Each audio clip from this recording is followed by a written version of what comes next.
किसान आंदोलन के बाद अब आपको केरल लेकर चलते हैं। केरल में ईद के मौके पर वहां की सरकार द्वारा दी गई छूट जानलेवा साबित हुई। हम पहले दिन से आपको यह कह रहे थे कि ईद के मौके पर लॉकडाउन में छूट देना जानलेवा होगा, और वही हुआ।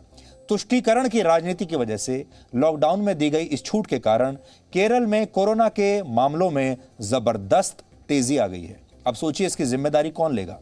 21 जुलाई को देश भर में कोरोना के कुल 41,383 नए मामले दर्ज हुए और इनमें से अकेले केरल में 17,481 नए मरीज मिले। सोचिए, देश भर के कुल मामलों में अकेले केरल की हिस्सेदारी लगभग 42% थी। हमने लगातार इस मुद्दे पर आप सबका ध्यान खींचा, लगातार कई दिन से बताते आ रहे हैं, लेकिन सांप्रदायिकता वाली राजनीति एक बार फिर से जीत गई और सही मायनों में धर्मनिरपेक्षता एक बार फिर हार गई। और कोरोना वायरस ने यह बता दिया कि असल में यह वायरस ही सबसे बड़ा धर्मनिरपेक्ष है।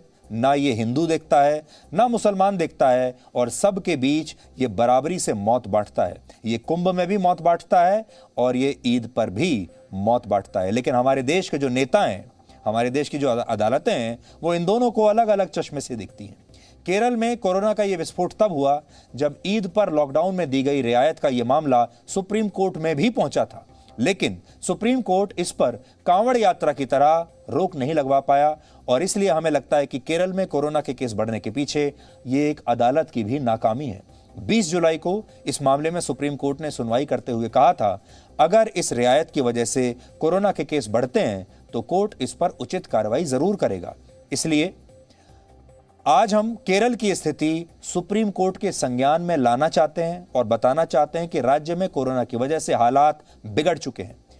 लेकिन एक अपडेट जरूर है कि केरल की सरकार ने अब वहां 24 और 25 जुलाई को संपूर्ण लॉकडाउन लगा दिया है, क्योंकि उस दिन ईद नहीं है। लेकिन अब हम ये जरूर जानना चाहेंगे कि सुप्रीम कोर्ट केरल की सरकार पर क्या कार्रवाई करता है और सुप्रीम कोर्ट कैसे ये सुनिश्चित करेगा कि इस पूरे मामले में जो कुछ हुआ है उसकी जिम्मेदारी कौन लेता है। इस पर पूरे देश की नजर सुप्रीम कोर्ट पर जरूर लगने वाली है, रहने वाली है।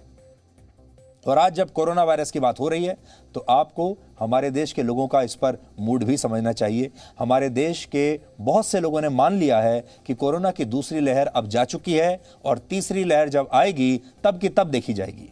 ये मूड इस समय कोरोना को लेकर हमारे देश के लोगों का है, लेकिन वैज्ञानिकों ने चेतावनी दी है कि कोरोना के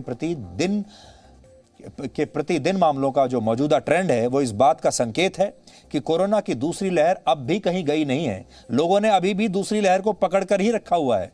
तो दूसरी लहर जब जाएगी नहीं तो तीसरी आएगी कहां से? इसे आप इन आंकड़ों से समझिए। वैज्ञानिकों ने यह चिंता जताई है कि भारत में कोरोना का पॉजिटिविटी रेट गिरने की बजाय अब स्थिर हो गया है। इसे गिरना चाहिए था, लेकिन यह स्थिर है। 1 जुलाई को देश में पॉजिटिविटी रेट 2.48% था, जो 21 दिनों के बाद भी 2% से नीचे नहीं गया। सरल शब्दों में कहें तो पिछले लगभग एक महीने से देश में कोरोना के 30 से 40 हजार मामले हर रोज लगातार आ रहे हैं और यह ट्रेंड बताता है कि दूसरी लहर अभी गई नहीं है, बल्कि यह स्थिर है। और इसे आप चाहें तो इस चित्र से समझ सकते हैं। इसमें लिखा है कि बाजारों में भीड़ लगाने वाले लोग कह रहे हैं कि जब हम दूसरी को जाने नहीं देंगे तो तीसरी वेव आएगी कहां से। ये कार्टून है आपकी स्क्रीन पर, और यह बात सच है हमारे देश के मामले में कि हमारे देश के लोगों ने दूसरी लहर को ही ऐसे पकड़ कर रखा है कि वो जाने का नाम ही नहीं ले रही, और दूसरी लहर जाएगी नहीं तो तीसरी आएगी कब? App Store. Download it now.